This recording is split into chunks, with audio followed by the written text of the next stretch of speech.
হজ ব্যবস্থাপনা নিয়ে সৌদি সরকার বাংলাদেশের উপর বিরক্ত।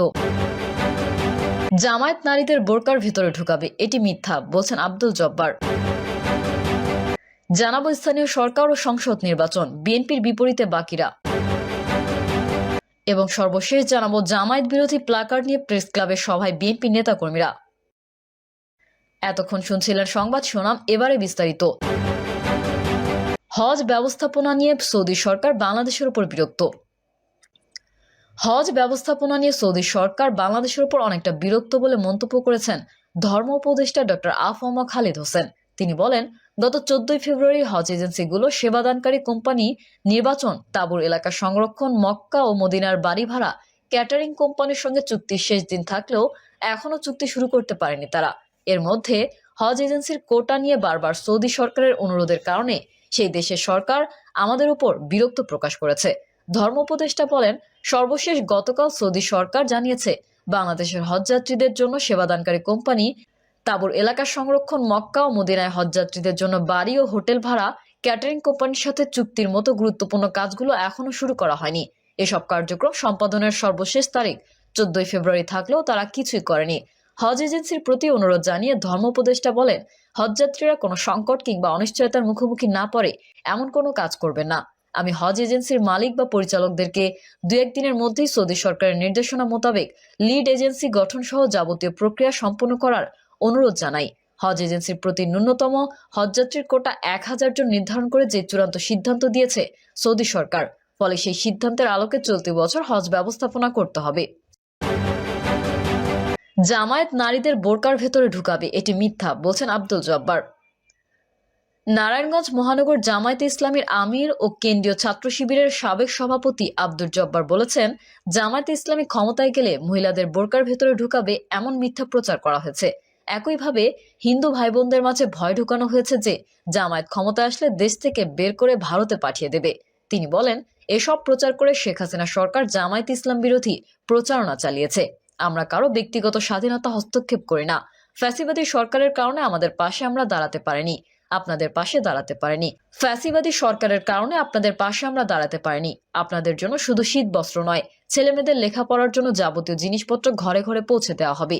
তিনি বলেন, বিগত সময়ে প্রায় 53 বছর যাবৎ যারা সংসদ সদস্য, কমিশনার, কাউন্সিলর ও মেম্বার হয়েছেন, তাদের লোভের কারণে সরকারের বরাদ্দ মালামাল সাধারণ মানুষের কাছে পৌঁছায়নি। তিনি আরো বলেন, আমরা সবসময় মানুষের পাশে ছিলাম। আজকে আমরা কিছু কম্বল নিয়ে আসতে পেরেছি। হাসিনার জামানায় যদি এভাবে আসতাম তাহলে কম্বলও নিত, আবার আমাদের সাথে আপনাদের নিয়েও যেত। আমরা এখনো স্বাধীনতা লাভ করতে পারিনি। স্থানীয় সরকার ও সংসদ নির্বাচন, বিএনপির বিপরীতে বাকিরা।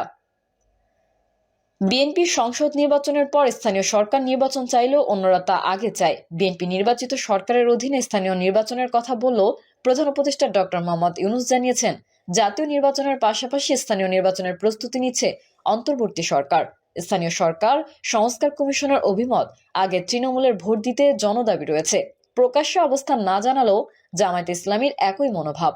শেখ হাসিনার পতন ঘটানো অভ্যুত্থানের ছাত্র নেতৃত্বের সংগঠন জাতীয় নাগরিক কমিটি আগে স্থানীয় নির্বাচনের পক্ষে জোরালো অবস্থান নিয়েছে। সংগঠনটির সংশ্লিষ্টরা জনপ্রতিনিধি শূন্য স্থানীয় সরকারে আমলার পরিবর্তে রাজনৈতিক প্রশাসক নিয়োগে চিঠি দিয়েছে উপদেষ্টাকে। স্থানীয় সরকার মন্ত্রণালয় সূত্র জানিয়েছে, প্রশাসক নিয়োগের প্রক্রিয়া নির্ধারণে উপদেষ্টা আসিফ মাহমুদ সজীব ভুঁইয়ার নেতৃত্বে কাজও শুরু হয়েছে। বিএনপি সূত্রের ভাষ্য, সংসদের আগে স্থানীয় নির্বাচনে জোর দেওয়া, প্রশাসক নিয়োগ করা ছাত্র নেতৃত্বের রাজনৈতিক দল গঠনকে সরকারি পৃষ্ঠপোষকতার লক্ষণ। সরকারি সুবিধায় আসায় স্থানীয় জনপ্রতিনিধিরা সরকার সমর্থিত নতুন রাজনৈতিক দলে ভিড়তে পারেন। অতীতেও তাই হয়েছে। গত সোমবার বিএনপির স্থায়ী কমিটির বৈঠকে অভিমত জানানো হয়, কোনো চাপে নতি স্বীকার না করে এবং কোনো পক্ষের স্বার্থকে প্রাধান্য না দিয়ে অন্তর্বর্তী সরকারের উচিত জাতীয় নির্বাচনমুখী পদক্ষেপ নিয়ে এগিয়ে দেওয়া। দলটির নেতাদের মত, আইনশৃঙ্খলা পরিস্থিতি দুর্বল হয়, নির্বাচন ঘিরে সহিংসতা, নেতাকর্মীদের নিয়ন্ত্রণ করতে না পারার আশঙ্কাও অন্তর্বর্তী সরকারের অধীনে স্থানীয় নির্বাচনের বিরোধী বিএনপি। জনপ্রতিনিধি শূন্য স্থানীয় সরকার ছাত্র জনতার অভ্যুত্থানে 5ই আগস্ট আওয়ামী লীগের পতনের পর অন্তর্বর্তী সরকার 19 আগস্ট দেশের 12টি সিটি কর্পোরেশনের মেয়রকে অপসারণ করে। এরপর একে একে সব সিটি কর্পোরেশনের কাউন্সিলর, 61 জেলা পরিষদের চেয়ারম্যান ও সদস্য এবং 495 উপজেলা পরিষদের চেয়ারম্যান ও ভাইস চেয়ারম্যানদের অব্যাহতি দেওয়া হয়। অপসারণ করা হয় 331 পৌরসভার মেয়র ও কাউন্সিলরদের। আদালতের রায়ে চট্টগ্রাম সিটি কর্পোরেশনের মেয়র পদে বিএনপি সাদত হোসেন দায়িত্ব গ্রহণ করলেও কাউন্সিলর নেই সেখানে। জেলা পরিষদ, সিটি কর্পোরেশন, উপজেলা পরিষদ এবং পৌরসভাও জনপ্রতিনিধি শূন্য। সরকারি কর্মকর্তাদের প্রশাসকের দায়িত্ব দেওয়া হয়েছে। এতে নাগরিক সেবা বিঘ্নিত হচ্ছে। এই যুক্তিতে স্থানীয় সরকার, রাজনৈতিক প্রশাসক চায় জাতীয় নাগরিক কমিটি ও অন্যান্যরা। অন্তর্বর্তী সরকার শুধু ইউনিয়ন পরিষদগুলো বহাল রেখেছে, তবে 4578টি ইউনিয়ন পরিষদের মধ্যে অনেক ইউনিয়নের চেয়ারম্যান মেম্বার অনুপস্থিত বা পলাতক।